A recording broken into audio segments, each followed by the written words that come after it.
사랑하고 존경하는 성도 여러분, 5월의 둘째 주일입니다.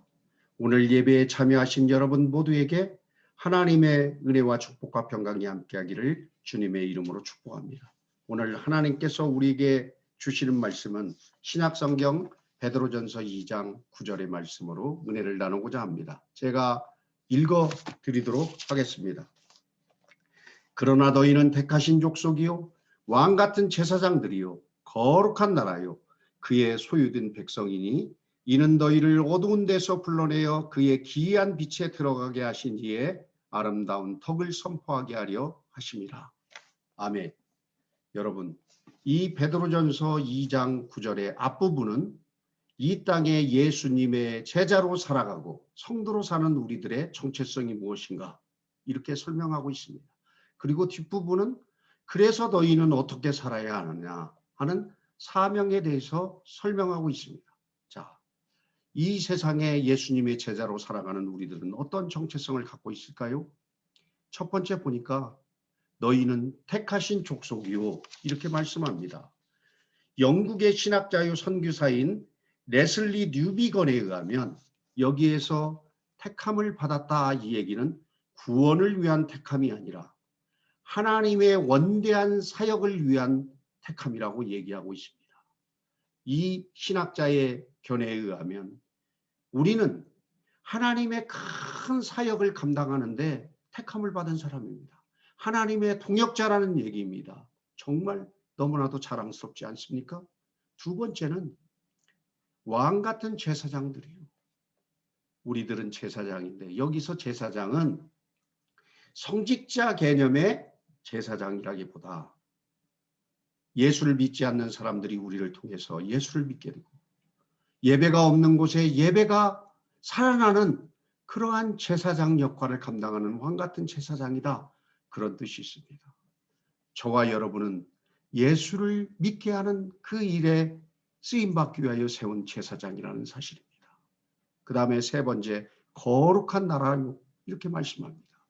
여러분, 거룩하다는 뜻은 구별된다 이런 뜻입니다. 그러면 예수를 믿는 우리는 세상과 완전히 단절되고 구별된 사람이라는 말일까요? 아닙니다. 우리는 세상 속에 사는 사람입니다. 세상 속에 들어가되 세상과 섞이지 않는 세상을 이긴 세상 사람이다 이런 뜻입니다. 우리는 세상을 이긴 사람들이다 이 사실을 명심하시기 바랍니다. 그 다음에 그의 소유된 백성이니 사랑하는 여러분, 우리는 하나님의 보호를 받고 하나님의 자산된 사람입니다. 자산은 부동산과 동산이 있어요. 여기에서는 움직이는 자산, 동산의 의미가 있습니다. 여러분, 그러면 저와 여러분은 어떤 의미 있는 사람입니까? 주인인 하나님께서 언제든지 그리고 어디든지 가라 명령하면 순종하고 가야 될 하나님의 보호받는 자산과 같은 사람들이 저와 여러분인 사실이라는 사실을 명심하시기 바랍니다. 자, 그 뒷부분은 이제 사명에 관한 것입니다. 이는 너희를 어두운 데서 불러내어 그의 기이한 빛에 들어가게 하신 이의 아름다운 덕을 선포하게 하려 하십니다. 여러분, 먼저 하나님은 저와 여러분을 구원하셨습니다. 어떻게 구원하셨습니까? 하나밖에 없는 외아들 예수 그리스도를 이 땅에 보내주셔서 우리들 대신에 십자가에 달려서 구속의 죽음을 갖게 하셨어요. 그 예수님의 구속적인 죽음으로 저와 여러분은 생명을 얻게 됐어요. 하나님께서 하나밖에 없는 아들을 내어주시기까지 사랑한 우리들을 이제는 어두운 세상으로 보낸다는 것입니다. 왜 우리를 어두운 세상에 다시 보냅니까? 영광을 얻게 하신 하나님의 아름다운 덕을 선포하게 하기 위해서 우리를 다시 세상에 보낸다는 거예요. 여러분, 하나님의 아름다운 덕을 선포하는 것이 무엇입니까? 그것은 아직까지 하나님을 믿지 않고 모르는 사람들에게 하나님을 알게 하는 것, 그리고 아직까지 예배를 모르는 사람들에게 예배를 올려드리도록 하는 것, 이것이 바로 하나님의 뜻입니다. 그 일을 하도록 하는 것, 이것이 우리를 향한 하나님의 뜻이라는 사실을 여러분 꼭 명심하시기 바랍니다. 사랑의 하나님은 우리가 나가서 예수 믿지 않는 사람을 예수 믿게 하고 아직까지 예배를 모르는 사람들에게 예배를 드리게 하는 그 일을 원하신다는 사실을 꼭 명심하시기 바랍니다. 사랑하는 여러분, 그러면 이 일이 쉬운 일일까요? 정말 쉽지 않은 일입니다. 특히 지금은 코로나19 팬데믹 상황입니다. 재난 상황이에요.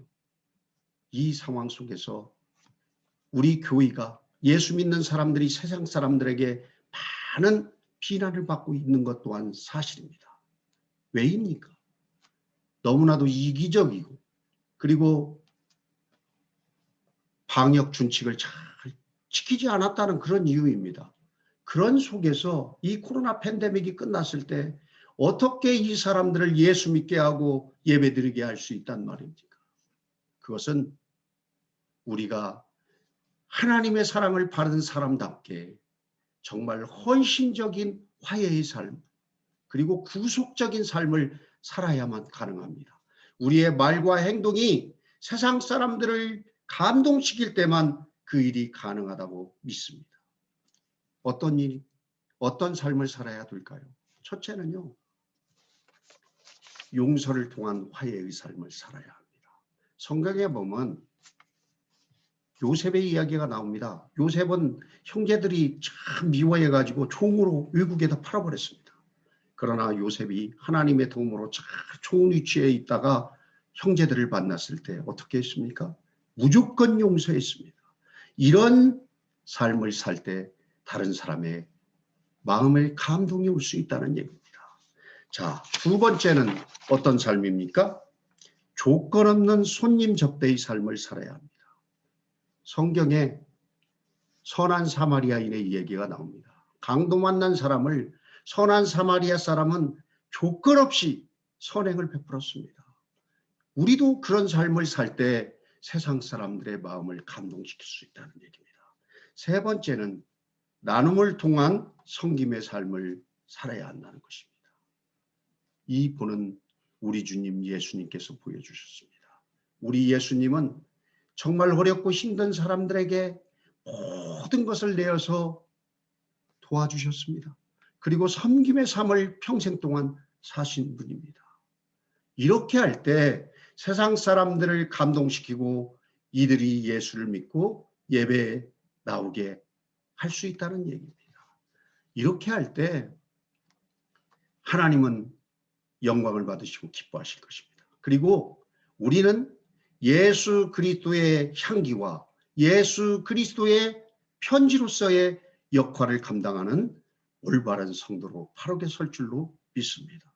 저와 여러분이 그런 사람들이 다 되기를 주님의 이름으로 축복합니다. 사랑하는 성도 여러분, 저와 여러분은 하나님의 은혜와 사랑이 흘러가는 통로입니다. 이 사실을 명심하시기 바랍니다. 기도하시겠습니다. 하나님 아버지, 오늘 말씀을 통하여 우리의 정체성과 사명을 알게 하셨사오니 감사합니다. 우리가 예수 믿는 사람으로서 정말 주님이 기뻐하는 이 일을 잘 감당하며 승리의 삶을 살 수 있도록 은혜를 베풀어 주옵소서. 우리 주 예수님의 이름으로 기도드립니다. 아멘. 감사합니다.